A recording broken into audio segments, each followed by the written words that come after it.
Okay, hi guys, this is the first video on the second module of AQA biology, which is principles of organization and the human digestive system.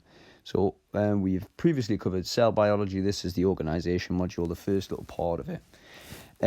So what it means by principles of organization is essentially this kind of breakdown, this setup. All organisms are made up of organ systems. So an organism is a living thing, a plant, an animal, bacteria, etc. And within these organisms, we have systems of organs working together. So organ systems, in turn, are made of organs. And these individual organs are made of tissues. And these tissues are made of cells, which are kind of the building blocks of living things. So we have to be able to find what they do and give examples. Generally in kind of plants and animals, we'll be asked to do this. So a organ system, for instance, the digestive system, is made of lots of different organs working together. So we can think about the stomach, the pancreas, the liver, etc. And those individual organs are made of different tissues. So for example, the stomach is made of muscle tissue. It's also made of nervous tissue. And those tissues are made of individual cells. So nervous tissue are made of nerve cells. And muscle tissue is made of muscle cells. So it kind of all feeds into each other. And if we go back a further step from what we did at cell biology, each individual cell has its own organelles, or internal kind of cellular organs, if you like. So that would kind of come at the bottom of this entire kind of hierarchy. So that's how we organize organisms. We put them together. So generally, all organs are organized into systems, and they work together to form these organs. So they all do a particular job that helps the organism survive. So the next kind of step to this video is really an expectation, a reminder, if you're doing AQA, about stuff that you should have learned at Key Stage 3. And this is how the digestive system works. So in this diagram I've got below, I've got the mouth up here, and the food will enter here. And when it enters into the mouth, it's going to be chewed up. We're going to get the release of saliva, which does two things. It causes the food to be lubricated, so it can be swallowed easily. So if you ever had a really dry mouth and you try and eat something, you try and swallow something, it's very difficult, it gets stuck in your throat. So saliva kind of moistens it and allows it to slip down nice and easily. But it also contains enzymes called amylase. We're going to talk more about amylase in our next video. But fundamentally, they're things that help the chemical digestion of food. So we've got mechanical digestion, which is the chewing and the breaking up of food into a larger surface area. And the chemical digestion begins here also. Remember, digestion is not the same as absorption. Digestion is where we are breaking things down into smaller chunks so that the useful stuff can be absorbed. And most of the absorption of food molecules will take place in the small intestine, which is here. And then the absorption of water molecules generally will happen here in the large intestine. So, but let's go back a step here and talk about where the food's moving down. So we've moved down the mouth. We've got then the esophagus, and the esophagus is the tube, which is filled with kind of rings of cartilage that allows the food to move down by a process called peristalsis, which is like kind of squeezing food down a tube, a bit like squeezing toothpaste up a tube. You kind of squeeze from the bottom, squeeze it up, and it kind of moves it along using these muscular contractions into the stomach, where we've got a bunch of hydrochloric acid. So hydrochloric acid is really predominantly to do with getting rid of any pathogens that are on the food, any microbes or microorganisms, and it sort of cleans it for us. But it also stimulates the use of or provides the optimum conditions for a enzyme in the stomach called pepsin.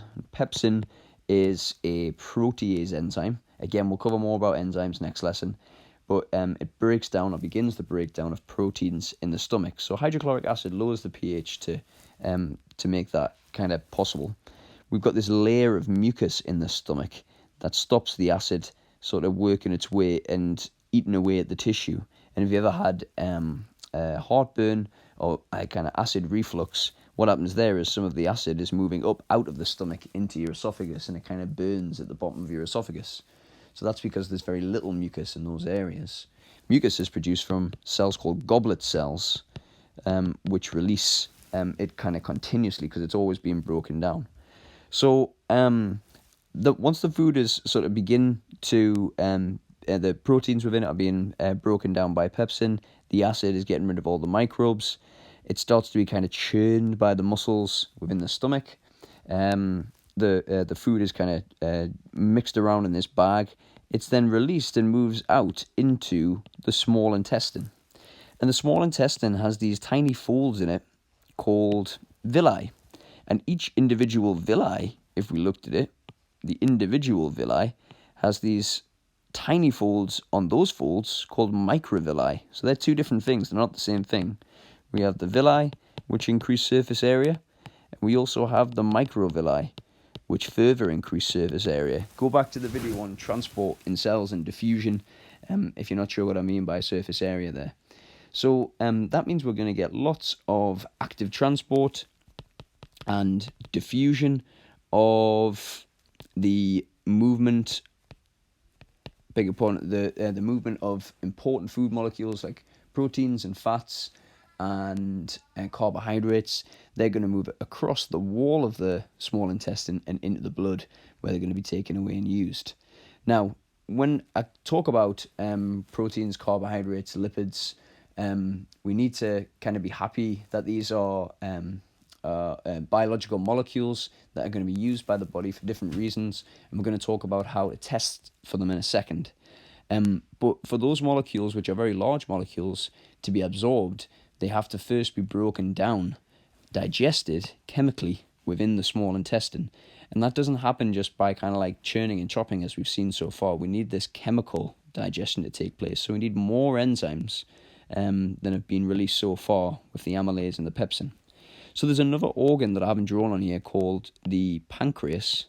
And what the pancreas does is it releases digestive enzymes, proteases, carbohydrases, lipases, and they're released into the small intestine and will begin the digestion of this food. We also get a chemical being added here called bile. And bile comes from the gallbladder where it's stored, but actually bile is made in the liver. So what bile does is where it's made in the liver, it's produced there, it goes to the gallbladder stores it, and then it's released into the small intestine. And bile emulsifies fats. So emulsify just means it takes large sections and breaks them down into smaller sections so that lipases, enzymes which break down lipids, are able to have their action more efficiently because there is a larger surface area. So the reaction takes place more quickly. So this small intestine is kind of like a mixing pot for all these chemicals that are being released from the pancreas and from the gallbladder. They're secreted into this tube, into the small intestine, and then we get this absorption taking place once all that has taken place. So the other thing to note about the bile that's being released here is that it's alkaline, which means that it can neutralize the stomach acid that's moving from the stomach into the small intestine. Remember I was talking there about acid reflux and it moving up into the esophagus. The bile neutralizes that acid, so it's not going to damage the small intestine. Now the food then continues to move down once all the nutrients have been taken out and they've been absorbed into the blood, taken away and used. And when it gets to the large intestine, the water that was in the large intestine is removed and extracted, and we get a bolus of feces forming. It will stay in the rectum until it's convenient to be released, and then it's released out of the anus. And released as feces and waste that we don't need anymore. So all that has taken place, and that's allowed us to extract the nutrients out of the food. And namely, we've got vitamins and minerals, but we need to know lipids, proteins, and carbohydrates, and how they're tested. So lipids are fats, and they're important for energy, but they're also important for insulation. So they're made up of 3 fatty acids and 1 alcohol or glycerol. So they join together to form this lipid. Proteins are formed from amino acids. And the reason proteins are important, lots and lots of different uses, completely kind of separate lesson this in itself. But proteins fundamentally form 2 types: structural proteins, things that like building materials, they build parts of cells, they build organelles, they're parts of membranes, but they're also functional, which means they do particular jobs. Enzymes are proteins, as we'll learn about next lesson. They speed up reactions. Antibodies are proteins. They help with the immune system and fighting off pathogens. So there's lots of different jobs that proteins do. So fundamentally, when we say kind of growth and repair in lower school, that is brushing over a huge kind of range of things that proteins do. Carbohydrates, we should know, are needed for energy. They release energy, so they're an energy store. And when we say kind of carbohydrates, we're generally talking about ones that are going to be broken down, are kind of polymers that are made up of monomers, large kind of chains that are broken up into smaller chains. So if we take starch, for example, which is the only one that we really need to know about, that's a storage molecule that's present in plants. We break that down into simpler sugars like glucose, which are just kind of single sugars. So complex carbohydrates and simple carbohydrates. So we need to also know about how these are tested. This is a very common required practical. On AQA, it's practical 4. And this is just how are these foods tested? What are the reagents and what are the positive results? So it's a nice one because it's relatively straightforward. You've just got to remember the results. So proteins are tested using something called biurettes, which will go from blue to lilac. Carbohydrates, the starch test we need to know is iodine, which will go from orange to blue-black if we get a positive result. So it kind of looks like sort of purpley, kind of dark purple, but if you put that in an exam, you wouldn't generally get it because it could be confused with this result for biurettes. So it's always best to put blue-black, the answer. But if we're testing for smaller sugars, non-reducing sugars, and reducing sugars, we're going to use a different test called the Benedict's test. So the Benedict's test, which is what we'd use to test for something like glucose, which is a reducing sugar, is a test where we will heat a solution to 80 degrees. So you need hot water for this to work. And it will go from blue eventually to brick red. But it'll go through several color changes depending on how much glucose is present. So it will go from blue through various different color stages, green, yellow, and eventually brick red. Finally, we have a test for lipids, which is we would use ethanol, and ethanol would go from white to cloudy if there were lipids present. You'll also get a test called Sudan-3, which is something you'll see in some exam boards. It's one that uses ethanol, and it will go from colourless to brick red, and you'll get this kind of solution that sits at the top. That also contains ethanol, but generally it is the ethanol test going cloudy white that we would use if we're talking about testing for lipids. So that's food tests and how we'd see it. But remember, we're talking there about water that's been tested that has the food molecules in it. So what you do is you'd take a food sample. Let's say we're testing some pasta or something like that.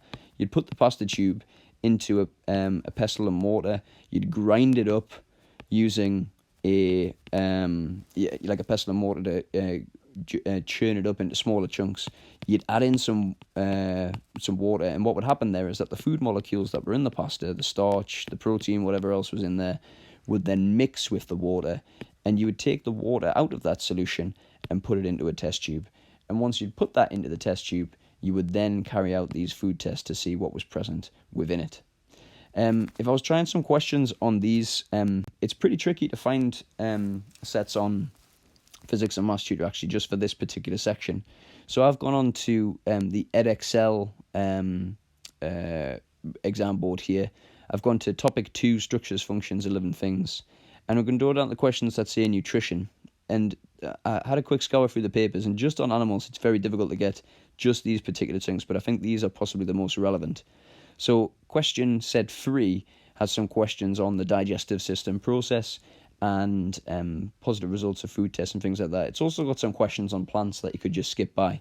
But what I'd do is go into that. I'd go onto the mark scheme and check the answers so I could see what was going on there and just correct any kind of misconceptions that I might have. So hopefully that's been useful. Tomorrow's lesson